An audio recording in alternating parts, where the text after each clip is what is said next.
ये जो दृश्य आप देख रहे हैं यही है प्रकृति का वास्तविक रूप। घने जंगल, ऊंचे पेड़, बहती नदियां, मकड़ियों के जाल, चट्टानों पर चलते कीट और इन सब के बीच एक शांत आदिवासी जीवन। ये है बस्तर का असली चेहरा। वो बस्तर जिसकी पहचान एक समय हिंसा, सन्नाटे और अधूरे सपने से होती थी, जहां खौफ ने जीवन की रफ्तार को थाम रखा था। पहले भी स्कूल था, गुरुजी लोग आने के लिए डरते थे। वो काय के लिए डरते थे, वो नक्सली आएगा, हमको ऐसा पकड़ के पीटेगा, मारेगा। पहले बहुत खतरनाक था। रात को शाम को 5-6 बजे के बाद कोई निकल नहीं सकता था। आज उसी जमीन पर एक नई सुबह उतर रही है, उम्मीद लेकर, बदलाव लेकर। अभी थोड़ा सुविधा हो गया और बच्चे लोगों को भी किताब और पेन, पेंसिल, कलम पूरा बांट दिए, बैग भी दिए, बच्चे लोगों को कपड़ा लता भी दिए है और गांव वाला बुजुर्ग लोगों को भी कम्बल उम्बल सब बांट दिए। घर में भी किसी को फोन लगाना है तो एक जगह जाना पड़ता था, कहीं जहाँ नेटवर्क पकड़े वहाँ। अब आज की स्थिति ऐसी है कि जहाँ कोने भी खड़े हो जाओ तो नेटवर्क मिल रहा है। इस बदलाव की शुरुआत 2023 में डबल इंजन सरकार बनने के बाद से हुई, जब सुरक्षा अभियानों ने सुकमा, बीजापुर और दंतेवाड़ा के जंगलों में नक्सल नेटवर्क की जड़ें हिलाई। जब से कैंप आया, रोड बनी, हमारी लाइट मिली, फिर उसके बाद स्कूल बना, आंगनबाड़ी बना। जहां पहले एक सरकारी वाहन तक नहीं पहुंच पाता था, आज वहां लोकतंत्र की आवाज और विकास की रोशनी पहुंच रही है।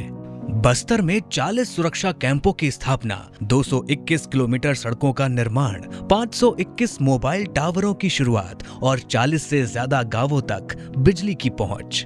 ये आंकड़े अब सिर्फ रिपोर्टों में नहीं, बस्तर के गांवों की जिंदगी में साफ नजर आते हैं। कभी यहाँ गांव वाले इमरजेंसी में बीमार पड़ते हैं, उसका वजह से भी वहाँ मेडिकल मिल जाता है, अच्छा से वहाँ से देते हैं दवा जाने के बाद भी। उन लोग कभी ना नहीं बोलते हैं वहाँ जाने से। गांवों में बिजली पहुंच चुकी है, लड़कियां आत्मविश्वास से स्कूल की प्रार्थना में खड़ी हैं और वो बच्चा जो पहले डर के साये में जीता था, आज अपने घर के कोने में बल्ब की रोशनी में किताब पढ़ रहा है।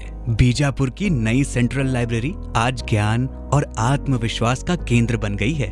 जो बच्चे यहाँ पर आते हैं तो यहाँ से जो पढ़ते हैं तो हमको पढ़ाई में और एग्जाम्स में हमको काफी मदद मिलती है। लोग अब पुलिस को डर से नहीं, सम्मान और भरोसे से देखते हैं। बच्चे उन्हें दोस्त की तरह पहचानने लगे हैं। लेकिन बिना पेपर देखने नहीं आता है, कुछ सुनने नहीं आता है, लेकिन इसीलिए भी मैं नक्सली में जुड़ा था।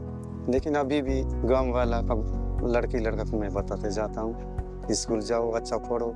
छत्तीसगढ़ सरकार की नियत नल्ला नार योजना ने सुकमा जैसे सुदूर अंचलों के 96 गांवों में 17 विभागों की 53 योजनाएं और 31 से अधिक सुविधाएं पहुंचाई हैं, जिनमें आयुष्मान कार्ड, राशन, स्वास्थ्य जांच, बिजली और सड़क जैसी जरूरी सेवाएं शामिल हैं। नक्सल समस्या कारण से ये मूलभूत सुविधा से क्षेत्र की जनता वंचित रह गई है। इधर कनेक्टिविटी प्रोजेक्ट्स का जो बेसिक अम्यूनिटी जैसा स्कूल, हेल्थ सेंटर्स, रेशन दुकान, बिजली आपूर्ति इत्यादि सुविधा से क्षेत्र की जनता को लाभान्वित करने के लिए शासन का एक नियत निलंबन कार्य योजना है, जिसके तहत हम सभी प्रकार का विकास कार्यों और वेलफेयर स्कीम्स को जनता तक पहुंचाने के लिए काफ़ी बेहतरीन कोऑर्डिनेशन के साथ अभी जिला प्रशासन, सिक्योरिटी फोर्सेस, पुलिस फोर्स और इधर का पंचायत लेवल का जो प्रतिनिधि है और संपूर्ण सभी स्टेक होल्डर्स ने आपस तालमेल के साथ अच्छा काम करें, जिसकी पॉजिटिव आउटकम भी हमको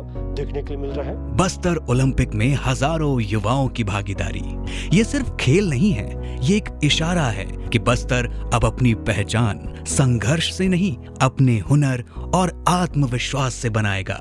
पिछले 1.5 वर्षों में चलाए गए अभियानों में 450 नक्सली न्यूट्रलाइज किए गए, 1578 गिरफ्तार किए गए और 1589 ने आत्मसमर्पण किया। 2024 में जब देश के गृह मंत्री ने घोषणा की 2026 को इस देश की भूमि पर से हम नक्सलवाद को पूर्ण रूप से समाप्त करने का काम करेंगे, तो ये सिर्फ एक राजनीतिक बयान नहीं था, ये उन लाखों लोगों के संघर्ष और विश्वास की मुहर थी जो दशकों से ये सपना देख रहे थे। और आज बस्तर ये तय करता है कि वो नए भारत का उभरता हुआ आत्मविश्वास है, जहां विकास कोई वादा नहीं बल्कि जमीनी हकीकत है।